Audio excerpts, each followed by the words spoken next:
approved, September 9, 1850, an act to establish a territorial government for Utah. Be it enacted by the Senate and House of Representatives of the United States of America in Congress assembled, that all that part of the territory of the United States included within the following limits, to wit, bounded on the west by the state of California, on the north by the territory of Oregon, and on the east by the summit of the Rocky Mountains, and on the south by the 37th parallel of north latitude, be, and the same is hereby, created into a temporary government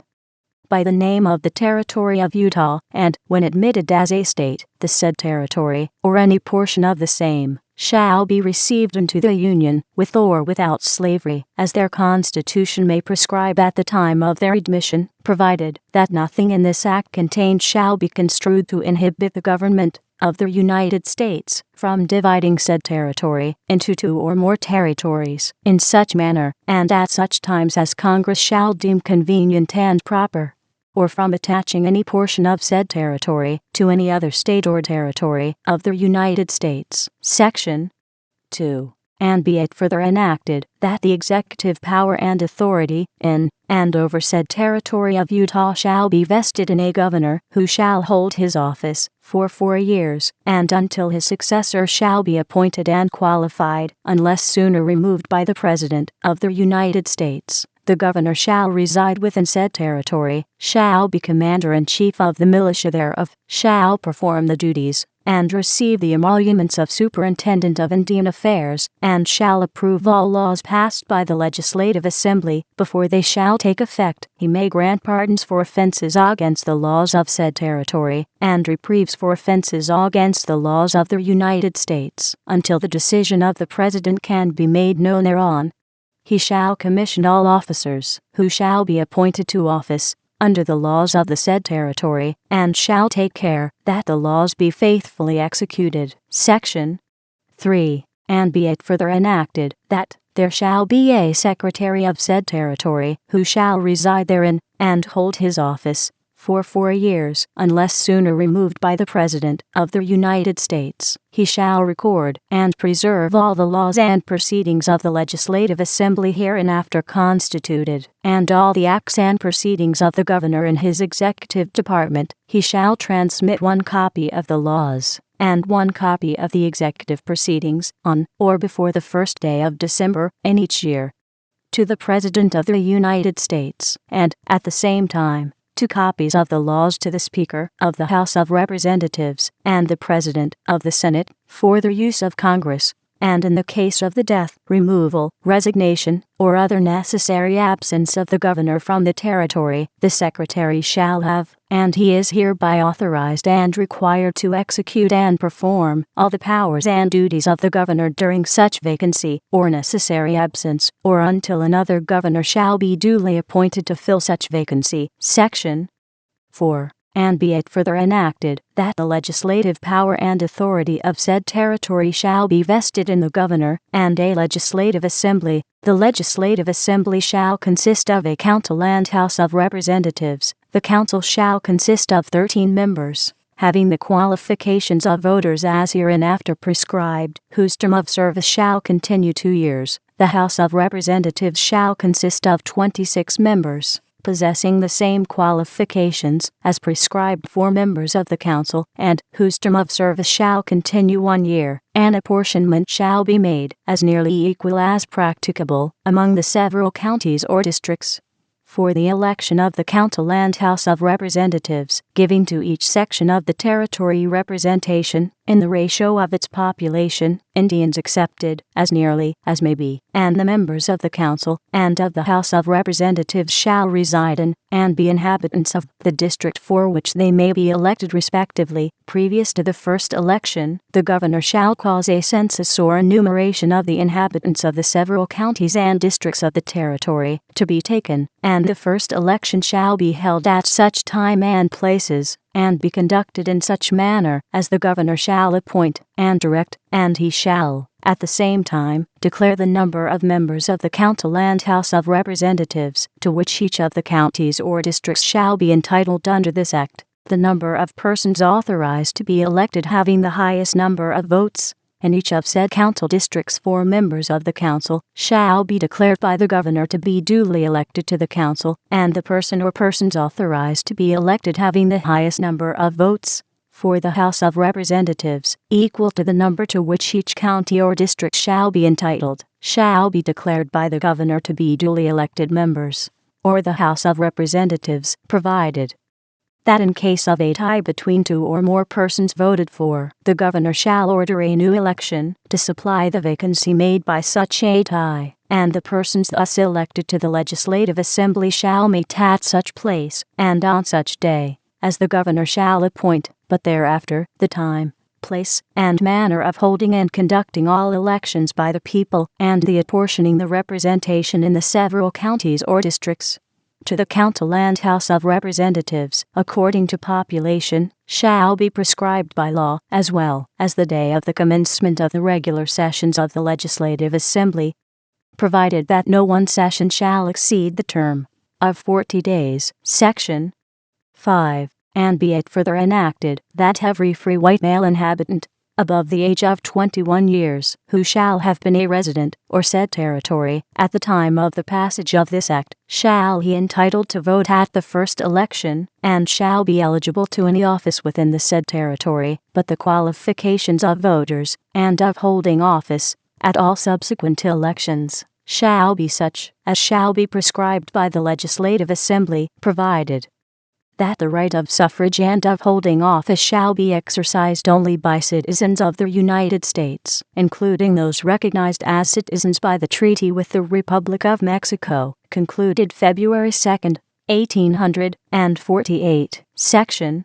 6. And be it further enacted that the legislative power of said territory shall extend to all rightful subjects of legislation, consistent with the Constitution of the United States, and the provisions of this act, but no law shall be passed interfering with the primary disposal of the soil. No tax shall be imposed upon the property of the United States, nor shall the lands or other property of non-residents be taxed higher than the lands or other property of residents. All the laws passed by the Legislative Assembly and Governor shall be submitted to the Congress of the United States, and, if disapproved, shall be null and of no effect. Section 7. And be it further enacted that all township, district, and county officers, not herein otherwise provided for, shall be appointed or elected, as the case may be, in such manner as shall be provided by the Governor and Legislative Assembly of the Territory of Utah. The governor shall nominate, and, by and with the advice and consent of the Legislative Council, appoint all officers not herein otherwise provided for, and in the first instance the governor alone may appoint all said officers, who shall hold their offices until the end of the first session of the Legislative Assembly, and shall lay off the necessary districts for members of the Council and House of Representatives, and all other offices. Section 8. And be it further enacted that no member of the Legislative Assembly shall hold or be appointed to any office which shall have been created, or the salary or emoluments of which shall have been increased while he was a member, during the term for which he was elected, and for 1 year after the expiration of such term. And no person holding a commission or appointment under the United States, except postmasters, shall be a member of the Legislative Assembly, or shall hold any office under the government of said territory. Section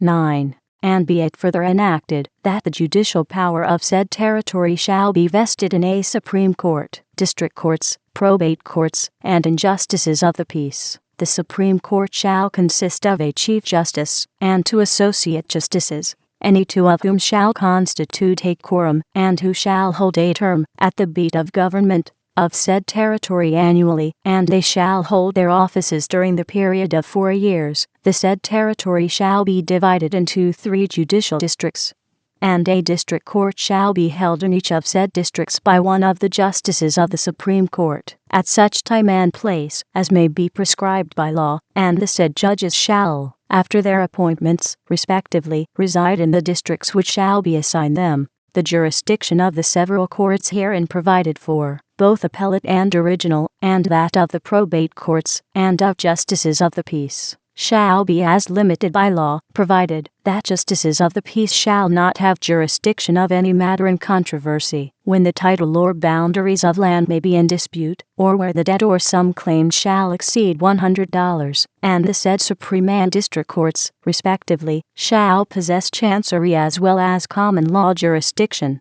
Each district court, or the judge thereof, shall appoint its clerk, who shall also be the register in chancery, and shall keep his office at the place where the court may be held. Writs of error, bills of exception, and appeals shall be allowed in all cases from the final decisions of said district courts to the Supreme Court, under such regulations as may be prescribed by law, but in no case removed to the Supreme Court shall trial by jury be allowed in said court. The Supreme Court, or the justices thereof, shall appoint its own clerk, and every clerk shall hold his office at the pleasure of the court for which he shall have been appointed. Writs of error and appeals from the final decisions of said Supreme Court shall be allowed, and may be taken to the Supreme Court of the United States, in the same manner, and under the same regulations, as from the Circuit Courts of the United States, where the value of the property, or the amount in controversy, to be ascertained by the oath or affirmation of either party, or other competent witness, shall exceed $1,000, except only that, in all cases involving title to slaves, the said writs of error or appeals shall be allowed and decided by the said Supreme Court, without regard to the value of the matter, property, or title in controversy, and except also that a writ of error or appeal shall also be allowed to the Supreme Court of the United States, from the decisions of the said Supreme Court created by this act, or of any judge thereof, or of the district courts created by this act, or of any judge thereof,